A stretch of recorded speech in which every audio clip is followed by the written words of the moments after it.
Welcome to Spidell's California Minute. I'm your host, Catherine Zidane. This week, we're covering the requirement for a non-resident sole proprietor to pay California tax on income received from California.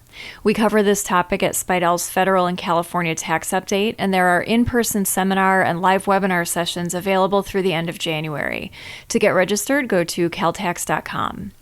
The FTB is going after out-of-state tax preparers for failing to pay tax on their fees from California clients.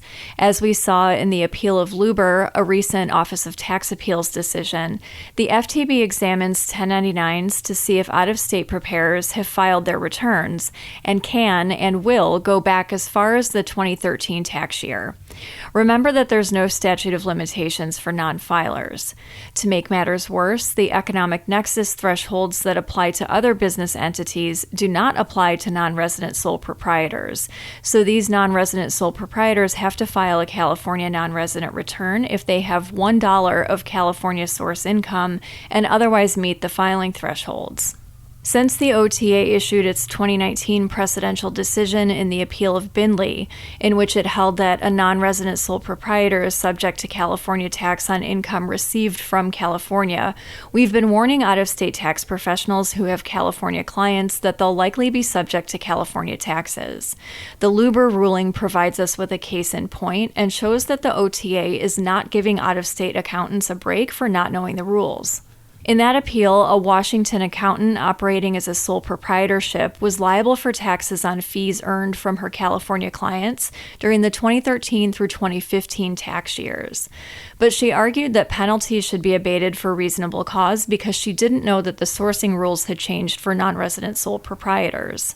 California's sales factor apportionment rules for sourcing income from services changed from sourcing the income to the place where the work was performed under the old cost of performance rules to the place where the benefit is received, which is usually where the client is located. These are the market-based sourcing rules. This law became mandatory for all California taxpayers beginning with the 2013 taxable year. During the years at issue in the Washington accountant's case, it was unclear that the market-based sourcing rules applied to out-of-state sole proprietors, because this wasn't made clear until the OTA issued its precedential decision in Bindley in 2019. The Washington accountant argued that she had no idea California's sourcing rules for sole proprietorships had changed until the FTB contacted her in 2017. Unfortunately, the OTA ruled that ignorance of the law was no excuse. The OTA noted that the taxpayer, by her own admission, quote, took no action to ascertain or understand California's market-based sourcing law change until she was contacted by FTB in 2017. This despite the fact that she generated hundreds of thousands of dollars of income from California payers for each tax year at issue, as shown on Forms 1099 that she prepared, end quote.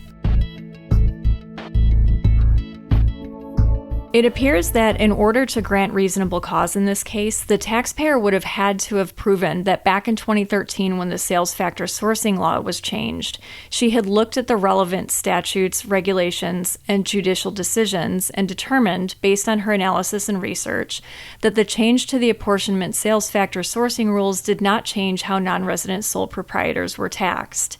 Even though for decades under the sole proprietor sourcing regulation, it had been understood that out-of-state non-residents were not subject to taxation if the business was carried on entirely outside of the state. Until the Bindley decision, neither the OTA nor the FTB had indicated that the personal income tax regulation would be interpreted to mean that if a non-resident sole proprietor had a California client, they were considered to be carrying on business in California, even if all the work was performed outside California.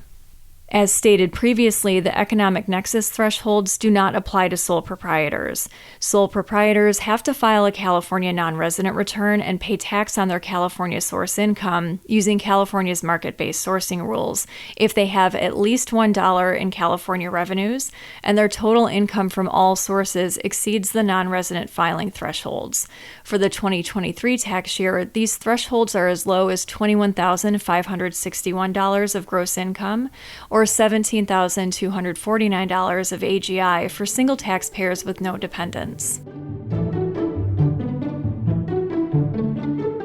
We covered the economic nexus thresholds and their application to sole proprietors in greater detail in the January 2024 issue of Speidel's California Tax Letter.